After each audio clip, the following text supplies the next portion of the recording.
Resiko gagal bayar atau telat bayar di aplikasi Finplus seperti apa? Nah, buat teman-teman dimanapun kalian berada yang mungkin saat ini teman-teman lagi telat bayar atau gagal bayar di aplikasi Finplus, mungkin teman-teman pada penasaran ya resikonya seperti apa. Misalkan kalian tidak bayar di aplikasi Finplus. Nah, buat teman-teman tonton video ini sampai selesai, jangan di skip agar teman-teman yang telat bayar itu tidak gagal paham. Jadi diwajibkan nonton sampai selesai agar kalian tahu seperti apa resiko. Misalkan kalian telat ataupun gagal bayar di aplikasi Finplus. Seperti itu ya. Oke teman-teman, seperti biasa ya, sebelum kita lanjut ke pembahasannya, buat teman-teman yang belum subscribe ke channel ini, jangan lupa tekan tombol subscribe-nya. Dan buat teman-teman yang sudah subscribe, saya ucapkan banyak-banyak terima kasih karena telah mendukung channel ini.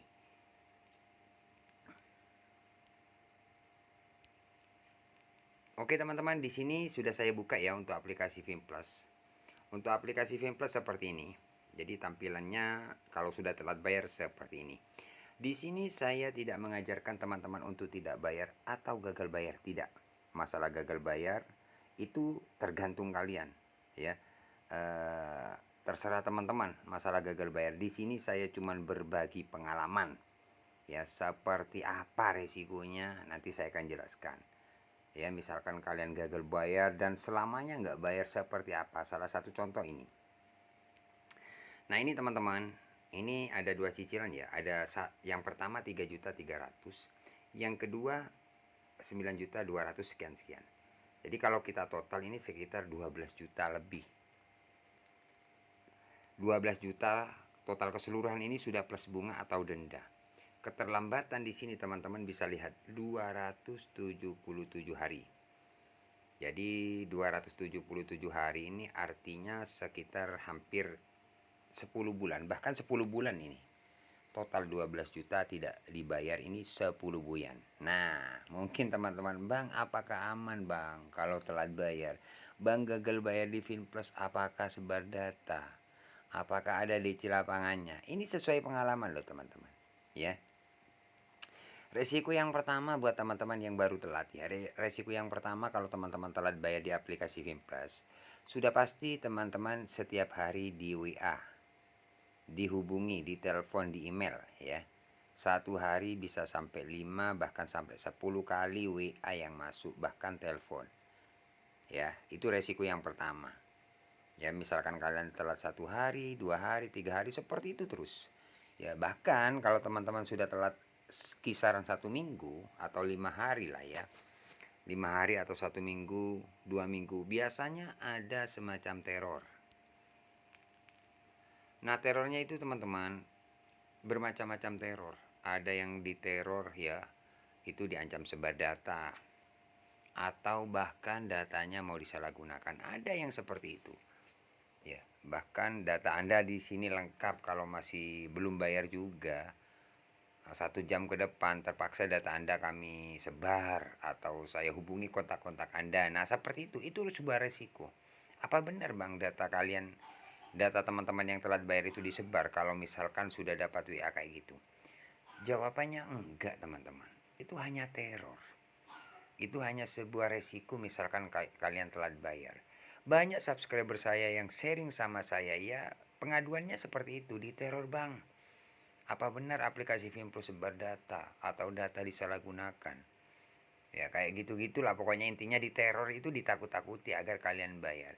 Sebenarnya nggak ada, teman-teman, cuman itu cara penagihan mereka aja. Makanya buat teman-teman yang tidak mampu atau memang tidak ada dana, kalian nggak usah terlalu takut. Resikonya memang seperti itu. Apa perlu teman-teman balas kalau ada WA atau chat dari pihak penagih?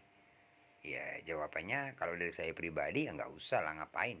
Kalau teman-teman mau balas ya boleh-boleh aja, nggak ada masalah gitu loh teman-teman. Jadi intinya bebas. Cuman yang saya sarankan buat teman-teman, teman-teman yang telat bayar itu harus kuat mental gitu loh. Kenapa harus kuat mental? Karena kalian akan diteror selama 1 minggu, 2 minggu, 3 minggu, ya, bahkan 1 bulan, bahkan ada yang sampai 2 bulan, bahkan ada yang sampai 3 bulan gitu loh. Kalau saya pribadi, Kalau saya pribadi diteror itu nggak lama sih teman-teman. Karena apa? Karena saya nggak pernah takut gitu loh, nggak pernah panik dapat WA, dapat teror kayak apapun. Bahkan kalau saya diteror terus-menerus, saya kerjain DC-nya. Makanya buat teman-teman, semakin kalian berani, semakin takut dari pihak penagih yang akan neror kalian. Tapi kalau teman-teman semakin panik, semakin takut, kalian semakin ditakut-takuti. Itu DC-DC pinjol seperti itu. Makanya di video-video saya banyak DC-DC pinjol yang saya teleponin, yang saya kerjain. Saya marah-marahin. Kalau teman-teman gak percaya, bisa kalian cek langsung sekarang di video-video saya. Itu DC-DC yang sering nakut-nakuti. Banyak subscriber yang takut karena hari ini DC mau datang ke tempat kerja. Hari ini tim kolektor mau jemput dana ke rumah. Siapkan dana full. Nah, itu yang bikin kalian panik. Sebenarnya itu hanya nakut-nakuti. Gak bakalan terjadi. Ya karena ini salah satu contoh dari dulu waktu telat 2 minggu, 3 minggu sering dapat WA. Katanya DC mau datang. Tim kolektor mau jemput dana. Itu sering banget teman-teman. Tapi apakah datang bang? Gak ada. Gak ada yang datang sampai sekarang sudah 10 bulan ya ini. Teman-teman bisa hitung sendiri lah. 10 bulan nggak ada yang datang. Sampai sekarang bang, aman. Ada DC nggak ada. Sebar data nggak ada. Cuman ya teror. Tapi kalau terornya sekarang sudah nggak ada teror lagi. Tapi kalau teman-teman telat bayar, saya kasih info kalian ya. Itu biasanya bisa sampai 1 bulan. Bahkan kalau 1 bulan masih lanjut itu 2 bulan, bahkan sampai 3 bulan. Jadi beda-beda. Setiap teman-teman subscriber itu yang telat bayar itu beda-beda ceritanya. Ada yang 1 bulan baru stop, ada yang sampai 2 bulan, bahkan ada yang sampai 3 bulan. Nah seperti itu teman-teman. Itu sebuah resiko. Kalau masalah DC lapangan itu nggak ada yang datang teman-teman. Sampai sekarang nggak ada, misalkan ini ada yang datang sudah pasti saya videokan buat teman-teman gitu loh, buat pembuktian. Oh ini loh Finplus ada di Cilapangannya, seperti itu.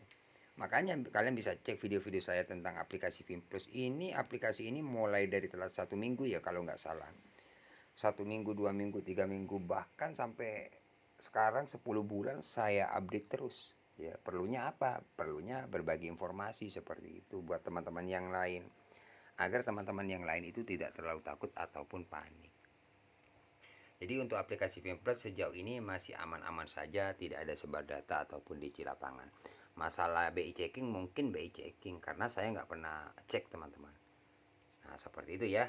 Jadi buat teman-teman dimanapun kalian berada yang saat ini telat bayar, kalian harus kuat mental. Itu aja sih saran saya. Nggak usah terlalu takut, hadapi aja apapun resikonya ya. Teror itu sudah biasa. Kalian cukup kuatin mental.